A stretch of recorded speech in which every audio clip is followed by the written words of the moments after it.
Hello and welcome to Zwift Live. I'm OJ Borch here in my pain cave, which, if it's anything like yours over the past month or so of the lockdown, has been the home of some sweating and some swearing, because you sometimes can't help it. You're on a climb, you're in a sprint, you let out a fruity word. My only problem is that my pain cave is next to my kitchen and I keep getting told off for swearing where the kids can hear. Now, we are here today for the penultimate race of our Classics series. It has been 6 unique races, or at least it will be when it's finished. Today, we're going for 5 of 6. Very different courses. Today, I'm very excited about it. But first, let's take a look back at Friday. The men took on the Richmond Challenge, which was, as we thought it might be, a strategic mind-bender of a team race, all about points and power-ups and where and when you go. Fabulous to watch, really, really interesting. And remember, you can always watch those races back via the YouTube channel or the Facebook. Today, like a lycra-clad version of Jumanji, we're heading to the jungle, the jungles of Watopia.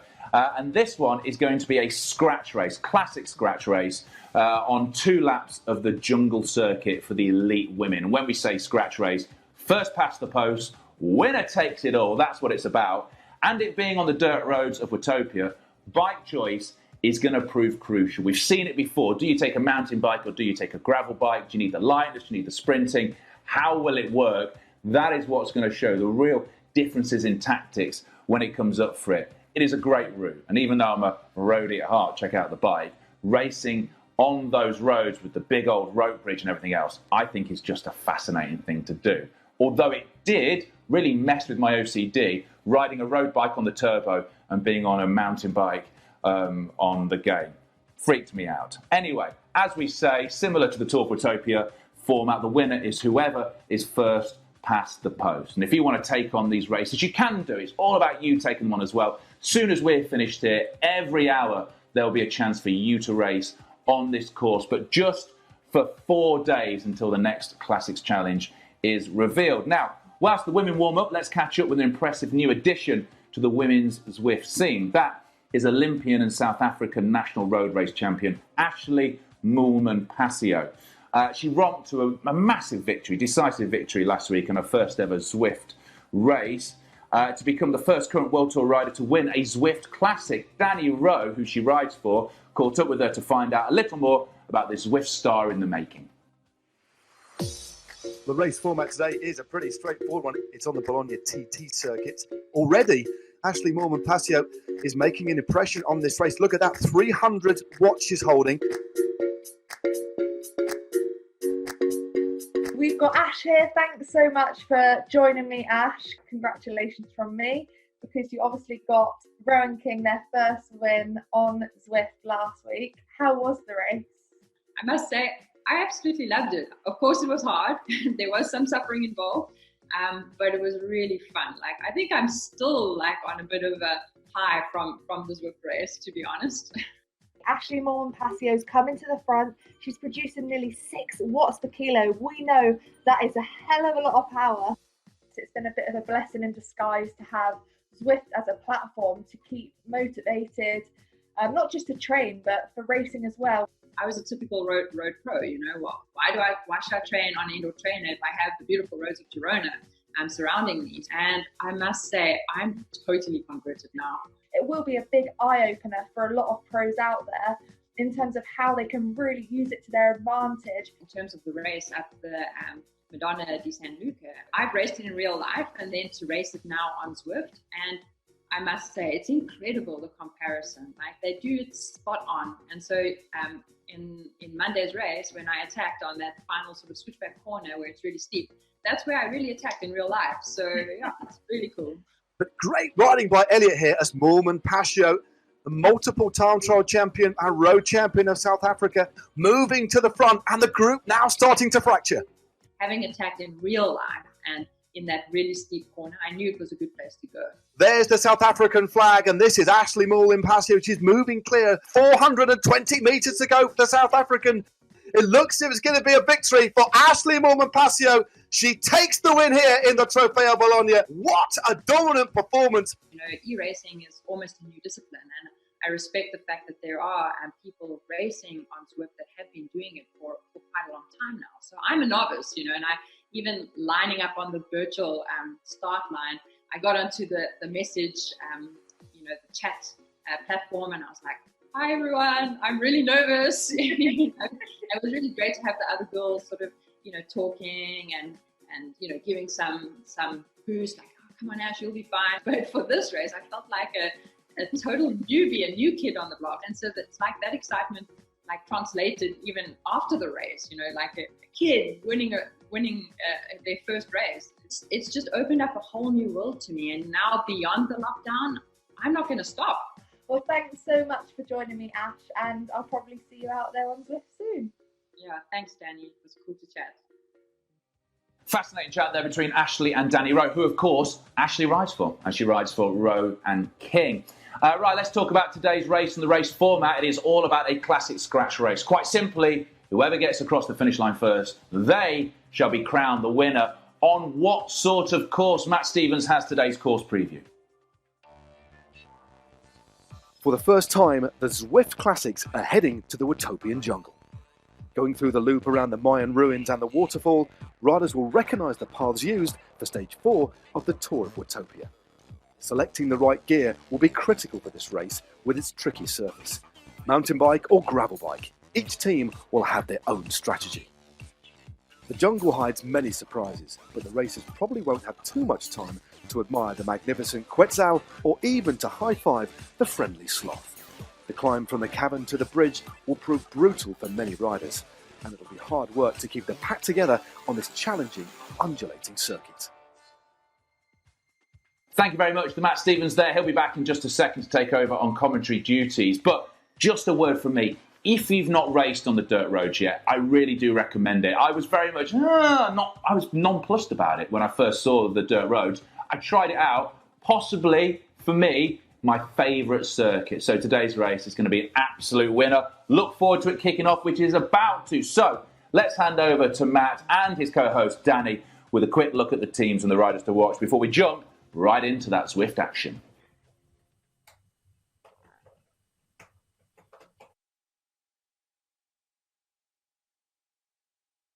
Certainly looking forward to commentating alongside Danny Rowe today. But there are 23 teams in today's race, including 2 in real life sports. It's the Canyon SRAM team and the Valcar Travel and Service team. We've got an all-star team, a Triathlon Zwift all-star team, as well as 2 national teams in the form of Great Britain and the United States of America. And I tell you what, Danny, I mean, it is a superb lineup of squads we've got tonight. It is an absolute stellar lineup. I think actually probably the best lineup we've had so far, with some absolutely fantastic teams. All of the teams seem to be putting their top riders in for this last round, and I'm super excited. I think there are going to be fireworks. It's really hard to predict this race, so it's going to be a good one. Yeah, I think some of the teams in terms of real depth, you've got to look at Hino Racing in the red bet, featuring Louise Huback, Vicky Whitelaw and Cecilia Hansen. But and I think another team, without a shadow of a doubt, that we need to look to as well, Team Vision and the United States national team. We'll pick out a few of those riders a little bit later on. But when I was going through the listing earlier on, looking at the US national team, it is packed with depth. All riders, in fact, from the Rally Pro cycling team. And what other squad for you, Danny, catches your eye? Apart, of course, from your own one, Rowe and King. Of course, Rowe and King. And yeah, like you said, the USA national team are going to be ones to watch for sure, especially with Megan Gastrab in as well, the junior world champion from 2019. So they're definitely ones to watch. Also for me, Canyon SRAM, the professional team. They've got some new riders in this week with Cassia Newardonna and Hannah Barnes, and they will be guided, I'm sure, by Ella Harris and Tanya Erath, who we know always race on Zwift. Indeed, we'll hear our 6 particular riders to watch that we've drawn out from this wonderful lineup. First up, from Canyon ZCC, former Zwift German champion Eva Bulcholz. Now, she is a classy bike rider indeed. She actually won the Zwift Classic in Richmond back in 2019, a real force. Yeah, we also have Lou Bates from Race 3R. She's actually my pick tonight. She's been second in both Bologna and the Yorkshire circuit, so she's definitely on fine form. Now, next up from Rowe and King, obviously the guest rider for Danny's team there, who we heard about earlier on, Ashley Moolman-Passier, who actually blitzed the field last week in Bologna, averaging 5 watts a kilo. But will this be the circuit for her tonight? Only time will tell. Hopefully. We have Shani Berger from Team Fearless. Again, the Israeli rider is on great form. She's had 2 top 10s, yet to be on the podium. She had a 4th and a 9th, so hopefully she can get one better tonight and podium. Indeed, she is definitely in good form. And penultimately from the USA national team, we've already mentioned her, but we're going to mention her again because it is the current junior world road race champion. That's Megan Jastrab, still only 18 years of age, and of course won that title back in Yorkshire last year. And the last rider to watch tonight is Lizzie Duncan from Team Vision. She's an Ironman specialist, but she's got great form. She was 5th in Yorkshire and 8th in Bologna. She's super consistent, and again, one that's definitely going to be going for a podium in this last race tonight. Yeah, and I think that's one of the most fascinating things across both men's and women's events is the fact that we've got a lot of athletes who are coming in and dominating and really performing well. And here are the all-important power-ups. Well, there's the aero one at the top. That's the one everybody wants in a sprint. That makes you more aero for 15 seconds. Next one is the draft. That's the van there. That increases the draft effects. That doubles it effectively by 50% for 30 seconds, or should I say adds it by half. The breakaway burrito makes you undraftable for 10 seconds, so good if you're trying to attack and break clear on your own. Lightweight, well, that makes you 9 kilograms lighter for 15 seconds. And finally, the invisibility one, my favorite power-up, makes you invisible for 10 seconds. So really important, well, not really important, if you want to stealth breakaway without anybody knowing, that is the one to use. And now, today's course, as was mentioned earlier on by OJ, 21.4 kilometers, which equates to 13.3 miles, taking in 2 laps of the jungle circuit. They're just on the run into the circuit now. But as you'll notice, this is a very, very different circuit indeed. The entire race, apart from the rope bridge, which is boards, which is bits of wood, it is all on gravel. And that's why, Danny, we're seeing these riders either choosing gravel bikes or the vast majority have actually picked mountain bikes. Yeah, it's absolutely fascinating actually to see now what the riders have picked. And I think if anyone isn't on a mountain bike or a gravel bike, they clearly haven't done their research, because we know that these are the best bikes to have. There's a lot of different pros and cons to either the mountain bike or the gravel bike, but we know that they're for sure better than a road bike on this terrain, as we see in races like Strade Bianche on the road or essentially mountain bike races. You wouldn't ride a road bike in a mountain bike race, and with this terrain tonight, we shouldn't be seeing any road bikes. Yeah, I've not seen any at all. We were watching earlier on as the riders were warming up, the all-important warm-up on the Zwift. In the pens, I couldn't spot any road bikes at all. I did spot a couple of gravel bikes, but looking at the bikes that most people have gone for, they know what they're doing. I mean, I'd have been very surprised and if anybody had turned up on a road bike. But this particular course has been engineered in-game to make it feel like the rolling resistance of riding on gravel, hence the choice of bike. Now, the mountain bikes themselves in-game are a little bit lighter than a gravel bike, but a gravel bike will give you that little bit more rigidity when you want to accelerate for a sprint, for example. So it's all about horses for courses, as we look at Ashley Moolman-Pasio, of course, dominated the other day. But what do you think about today's course? It's not exactly a pure climbers course. One more for the puncheurs, maybe even the sprinters, if they can get over this big climb that puts face twice. Yeah, exactly like you say. It's only 175 metres elevation in the whole course, and that's actually the least we've seen across these Zwift Classics. So like you say, I think if the more pure sprinters can get over these climbs, then it'll be one for them tonight. I don't think it will finish in a solo performance like we saw with Ash in the last race in Bologna. I think it will be a whittled down small group bunch sprint, so it's one that the sprinters are going to really have to hang on for over the climbs. But we're already seeing such a savage start.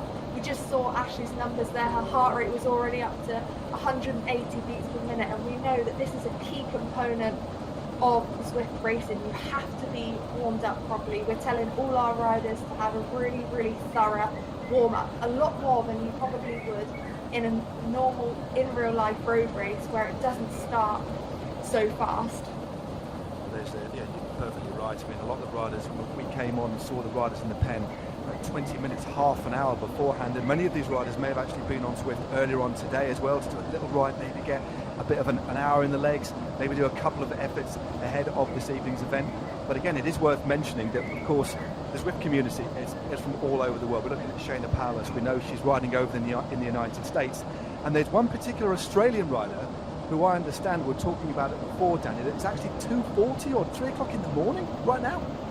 Yeah, we have a rider riding for us from Rowan King, and it is 3:40 in the morning. So she had to get up super early. She absolutely loves riding these races on Zwift. We'll have to look out for her tonight. But yeah, she's certainly getting up. Probably the earliest I've ever gotten up for a road race would be about 5 o'clock in the morning. So yeah, that really is the middle of the night.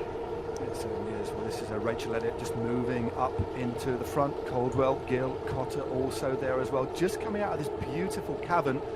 This is coming into the finish line. We'll go through the finish line for the very first time. Then they will face 2 more laps.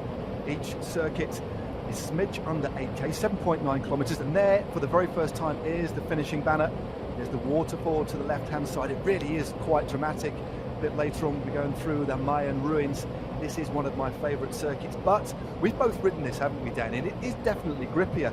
You'd need to ride the bike for the sort of course. So although they might be putting out 4 or 5 watts a kilo, they'll be moving a couple of kilometres an hour slower for the same effort on the road, won't they? Yes, absolutely. Yeah, like you said, we've both ridden this course ourselves, and it is really tough. It definitely makes it harder being on a mountain bike. In terms of your speed, it is slower, so it might make the race that bit longer, which riders will have to take into consideration. And we're seeing the same riders at the front. Lizzie Duncan here, who I was speaking about before, from Team Vision. She's been top 10 in both races, so consistent.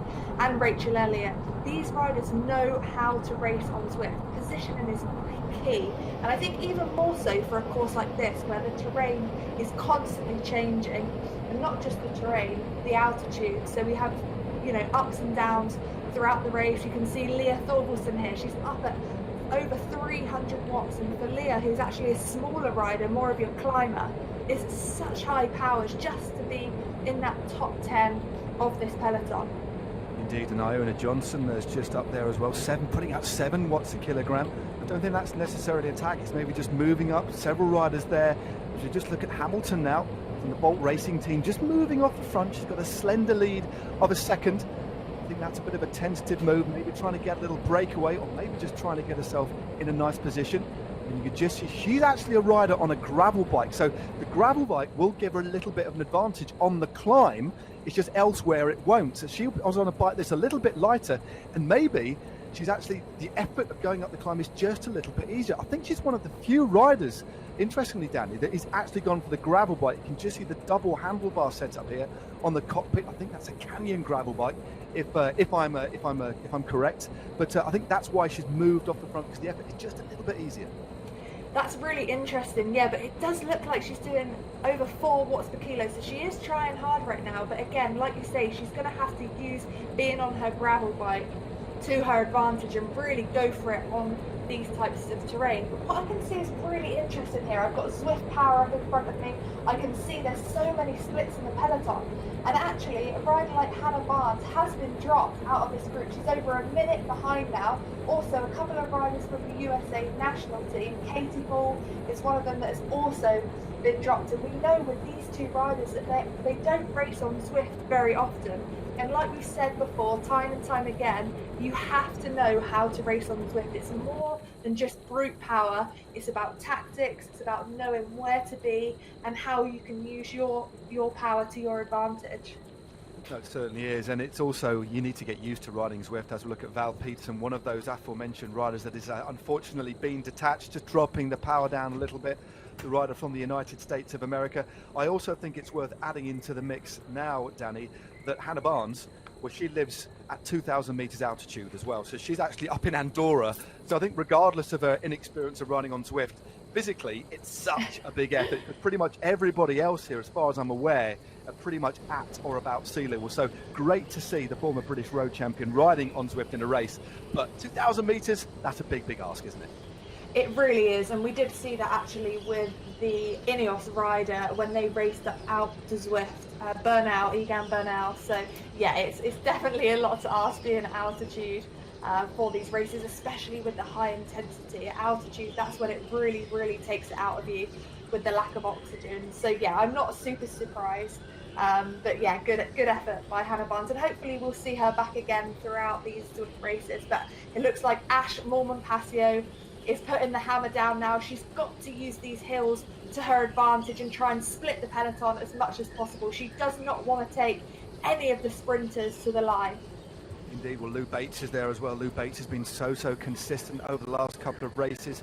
Second in Bologna, and of course second as well in the Yorkshire Classic as well. So Bates look very good, and this really has lined. And I think you're right, Ashleigh Moolman-Pasio, I mean, she wants to try and split it, but I think she wants to do as well is just make this race as attritional and as difficult as possible, because she knows if she hasn't got a gap or is in a small group going over for the climb, she hasn't really got the same top-end power as some of these more powerful riders in the group. She's just got to hope that she can make it as difficult as possible and whittle things down as much as she can. Yeah, absolutely. That really does then play into her strength. We know that she's not an out-and-out sprinter, so she needs to make this as hard as possible from the start to the finish. And I think we're going to see her trying to attack up every slight elevation that we have on this course today. And we know that it does really go up and down from the start. We've got the bridge that you've got to contend with, which is pretty steep at the top. We both found that in the race or the ride that we did on this course. So you've really got to have your wits about you and sustain your power at the front all the way over that before it then goes down. Well, look at this shot. This is super cinematic. Every time I commentate on a race on Zwift, I did the Gravel Rush series a couple of weeks back, which was exclusively on this circuit. Look at that. It is like, let's say it again, it is like we're watching Indiana Jones and the Temple of Doom. Absolutely wonderful stuff. And the field, you could see, was fragmented just a little bit there. And as you said, Danny, that nasty little kick on the other side of the rope bridge goes up to like 8 or 9% plateaus before dropping down. It's a good opportunity for the more powerful riders to try and really accelerate hard there if they can. Yeah, exactly. Like you said, you have to stay really close to the front, but not on the front on that bridge, because we know that actually when it starts going back up the bridge, it really forces a strong headwind on the top couple of riders. So you've really got to be on it in terms of positioning, be in the top 10, but not on the front, and then step on the gas as soon as it starts going up the other side. Indeed. Well, these are the group here. Mitchell Sanguinetti is there, one of the riders from the IRL team, and in real life team, an exceptionally good rider. Good to see the Valcar Travel and Service team from Italy racing regularly on Zwift. Up in the mix, they clearly know how to ride here. Good to see Sophie Caldwell as well, one of the all-star triathlete squad, making this front split. But a lot of riders in a lot of difficulty already, but still 11.3 kilometers to go. Next time they pass through the finish line, they will have one lap to go, and that's the point where they'll get the next power-up. So we saw just from the climb, riders getting rid of their power-ups to make sure they can get a fresh one next time through. And what would be the power-up that you would want, Danny, on a course like this? As we see two distinct fissures, two big splits in the peloton here. I think the ideal power-up for this finish isn't the featherweight power-up, is it? It's going to be the aero one. Yeah, absolutely. I think any race that doesn't finish uphill, the aero power-up is the best power-up to have, and that basically makes you more aero for 15 seconds. You have to know when to use it, though. I've been caught out a couple of times where I've tried to use it a little bit too early, and then the power-up's gone, and a few rides have just hit me to the line right at the last minute. But yeah, for sure, if you get that aero power-up, then I would try and hold on to it as long as possible, and then hope to be able to then use it at the end. But Sophie Caldwell's doing a brilliant job here in this front group.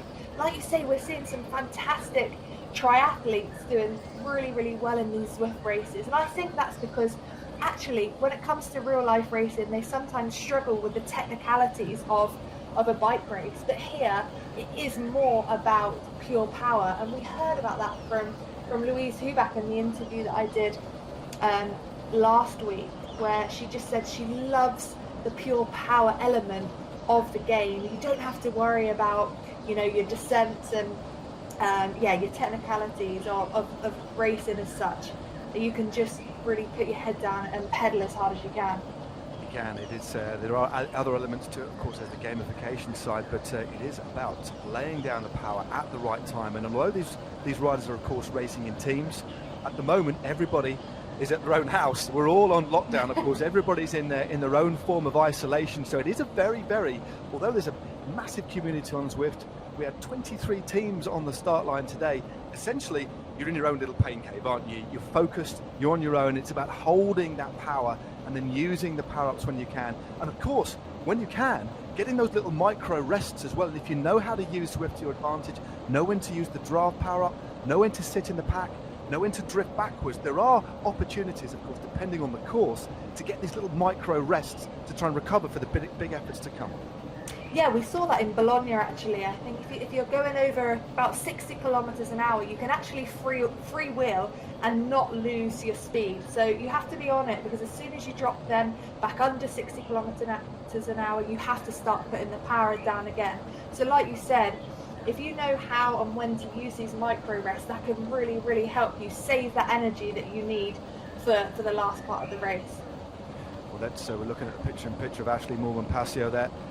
You know, spinning that gear, and you can just see she's got the fan on there. It's making sure she's kept as cool as possible. This is a very, very good group, and the gap is opening up. It was just a few seconds. It's at about 5 or 6 seconds. They're just going through the cavern again here. You can just see the group moving through. There's probably about 15, no more than 15 riders in that group, and they all appear to be racing together. Good to see a couple of riders from the United States national team in the mix as well. It's a real mix of riders from in real life, the Zwift community, triathletes, and the young national championship riders as well. Shackley there as well, the Scottish rider. Good to see her. She's in very, very good form at the moment. It won't be long before we pass through the banner with 1 lap to go. But this group now moving clear, but I can just see that group behind. I think, Danny, if they get their heads together, there's still an opportunity to try and get back on here. Yeah, I think there still is an opportunity. We actually saw that it came down quite quickly before the end in the Bologna race. So it really depends on this front group and how well they ride together towards the finish. They could start looking at each other, but they need to really work together to ensure that the group behind doesn't come back, because that's not what they want. At the moment, they can really, really focus on their own powers. They're not really going to be drifting too far back in a small group like this. You can see Ashley Moolman-Pasio again coming to the front here as the road starts to go upwards. And like you say, Rachel Elliott is always there or thereabouts at the front. I can actually see that group behind. They're in their sights. They're going to be so motivated to get back to this group now. Well, certainly flying Rachel Elliott. I mean, one of the most, I think the rider that I think can suffer the most. Some of the picture-in-picture images we had of Rachel Elliott for the last 2 races, as we flick across to Sophie Caldwell from the triathlon team. She's in this lead group. It's just passing through that cavern again. And when we just exit this cavern, that's when the road just starts to bite. It's not a tremendously steep climb at all, fluctuates between 3 and 4%, but it's long. It's a good 5 or 6 minute effort. And this is where the riders that are good at climbing, the lighter riders, really have to try and impose themselves on the front, make it as hard as they can. But that group behind, they've still got the opportunity to get back on. But in Zwift, it's a little bit harder. Once you've lost the wheel, once the gap opens, it's so much harder to chase, or to get back on, should I say. There needs to be a real determined effort sooner rather than later to shut that gap. Yeah, you really do need to close it down quickly, because like you say, it is a lot harder in the game than it is in real life to close down gaps. So you have to work as a team. I think it's almost impossible to try and close down a gap like this on your own when you've got such impressive riders in front of you. You can see Ella Harris here trying to chase down Ashley Moolman-Pasio, who's made her move again on this climb. Louise Bates is hot on her heels, as she was last week in Bologna. And Lizzie Duncan, time and time again, consistency from the Ironman athlete riding from Vision. Yeah, big pressure being applied at the front here by Ashley Moolman-Pasio. Just worth reflecting back, and anybody who understands their watts per kilogram, Ashley Moolman last week and the trophy at Bologna averaged 5 watts a kilo. She did spend a lot of it on the front trying to split it, and she's certainly caused some damage here. Just off the front, it's a very, very slender lead. It's just about 1 second, but that's an elite group of riders. Ella Harris is in this group as well from Canyon SRAM, of course, the Zwift Academy winner just a couple of years ago. And she is the under-23 time trial champion of New Zealand. She really has. Well, she's been an amazing find, and she will love this parkour. And she's one of the riders who's just got onto the wheel of Ashley Moolman, who is not missing a beat. She's determined to try and split this. Look at Tanya Eraf on the back of this group as well. She could be a danger should it come down to a sprint. She could, and that's exactly what type of rider Ash is trying to get rid of here. And it's almost a do or die tactic from Ash Moolman. we've got a rowing king group, and this was her tactic from the start, and it was almost a case of that she knew that she wouldn't be able to then potentially win in a sprint if she made it this hard. And these riders have been able to hold on to her wheel, so they're going to be breathing a sigh of relief as we go down the other side of this climb. Well, Shackley now taken to the front. A good effort there by Ashley Moolman-Pasio. She was up to nearly 7 watts a kilogram just in an effort to try and split this group, but around 12 to 14 riders. Caldwell as well. She's absolutely flying. Happy to take her turn at the front, and the gap has now really opened up. It's one of the most consistent riders on the Zwift platform. Moved to the front. Ella Harris making a little bit of a move now. And I think this is the group that's a little bit further down the climb. You can just see at the top of the screen the group in front, but I think the lead has opened up to about 10 seconds now, and I think it's going to be very difficult for this group that's just behind to now get back on terms. I think, Danny, the winner is going to come now from this front group unless they start finessing on the descent. I totally agree, and look at this group, it's really stringing out now, so their riders are just relentless. They're putting in so much effort. Lizzie Duncan, it looks like she doesn't want it to come down to a sprint here. She's going hard on the last part of this incline of the course, and like you said, with only 5 kilometers to go, I think it's going to be too late now for that group to hop behind to get junction with this group at the front, and it seems they're all hanging on to try and get to the finish in this small group. Well, another rider who's in there who's very, very fast at the finish. I saw Vicky Whitelaw from Hino Racing in there as well, 5th overall in the Tour of Watopia. She's got a really ferocious finish. And look at Lizzie Duncan here. A real good insight, a real good look at the kind of effort that these athletes are putting in. Absolutely on the limit, on the rivet, riding at threshold, 334 watts as we get towards the top of this climb. That's absolutely wonderful stuff. It is, and Ash is going again. She is not giving up. She really, really wants to split this group, and you can see some riders just struggling on the back here. You can see a rider from the USA, I think that's Christabel Hickok, who I actually used to race with in the Silence team. She's a super climber. She's done really well here. I've seen on her social media that she's been racing and training on Zwift on the platform. So I love how all of these professional riders now are getting hold of Zwift, absolutely loving it, buying into it. As Ash said, she's not going to stop when the in real life racing starts again. She is hooked. I tell you, one rider that's looking good, it's a very young rider from Team Breeze, which is effectively the Great Britain junior team, and that's Anna Shackley, 12th in the Junior World Road Race Championships last year. She's got a very, very good finish, but again, Ashley Moolman-Pasio, again the protagonist. She needs to make it as hard as she can on that nasty little drag, and again she's opened up a little bit of a lead, but it's Cecilia Hansen, who herself has got a very, very fast finish from Team Hino, who back on her wheel, who bring back the South African, the ominous big H on the back of the red jersey of Team Hino. Looking good. We know how good they are in a finish. They're going to be licking their lips, I think. 8 watts per kilo there from Ash as Illy Gardner, her teammate, comes to the front. They are both trying to make this as hard as possible, but unfortunately for them, they haven't got the gap that they wanted. Louise Huback, we can see here, is now in the wheels, and once they're in the wheels, it's a lot easier to stay within this group. You can see that the watts per kilo will go down, and they can have a little bit of a breather before the road ramps back up again. This is super, super exciting racing. It's been absolutely attritional, and it is, by the looks of things, going to come down to this small group for the finish. Well, your predictions were right, Danny. You know Zwift racing very, very well. We've seen enough races now. This is the sort of course that does suit a whittled down little group, and that exactly is what has happened. The pressure has been applied on the 2 ascents of this climb. We now only have 3.4 kilometers to go, but I tell you what, there's some very, very good climbers in this group, but more importantly, there's some very, very fast finishers indeed. Lou Bates can finish very, very well. Whitelaw can finish exceptionally well, and we know how Huback can finish. But the big question is, how are they going to tackle this finish? Because remember, they're on mountain bikes. The rolling resistance inbuilt into the game is slightly different, so the bikes will react in a slightly different way. They won't react to the pressure being applied, to the power being put through them quite as quickly. So I think, Danny, we could see a longer, more drawn out sort of sprint. Yeah, I agree. And actually, I was doing my research before tonight and I looked at Lou Bates's stats, and she's actually raced on this circuit and she was third. So she knows when she needs to open up her sprint. So again, we can see Lou Bates here on our screen.